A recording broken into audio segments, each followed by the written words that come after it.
नाशिक जिल्हा कायद्याचा बालेकिल्ला असं म्हणायला लावणारे पोलीस अधिकारीच कैद्यांसोबत पार्ट्या करतायत। हा व्हिडिओ पहा। यात फसवणुकीच्या गुन्ह्याअंतर्गत एक संशयित आरोपी नाशिकच्या जेलमध्ये बंद होता, पण काही दिवसानंतर त्याची जामिनावर सुटका झाली आणि तो बाहेर आला। आता बाहेर आल्यानंतर त्याने दारू पार्टी केली।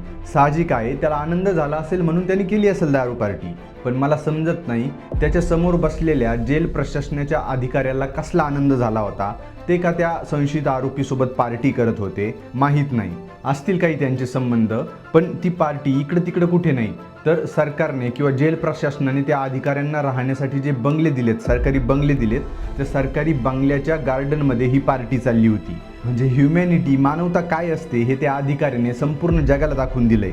कारण कैदी संशयित आरोपी असला म्हणून त्याला समाजातून लेफ्ट आउट ठेवणं हा एक प्रकारचा भेदभावच आहे असं त्या अधिकाऱ्याला वाटलं असेल, म्हणून त्याने त्या संशयित आरोपीला किंवा कैद्याला डायरेक्ट घरी बोलवलं, सरकारी बंगल्यात बोलवलं आणि पार्टी दिली। म्हणजे किती ग्रेट आहेत ते पोलीस अधिकारी। आणि असेच एक महिला पोलीस अधिकारी आहेत जे IG लेवलच्या पोस्टवर काम करतात तामिळनाडूमध्ये।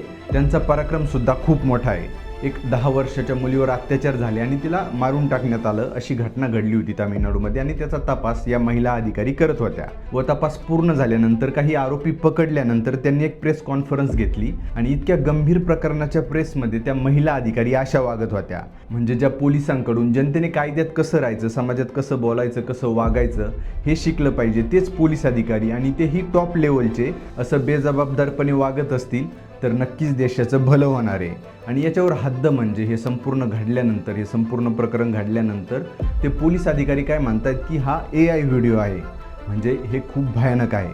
तुम्हाला या दोन्ही प्रकरणाबद्दल काय वाटतं हे मला कॉमेंट्समध्ये सांगा, आणि अशाच माहितीकरिता मला फॉलो करा। धन्यवाद।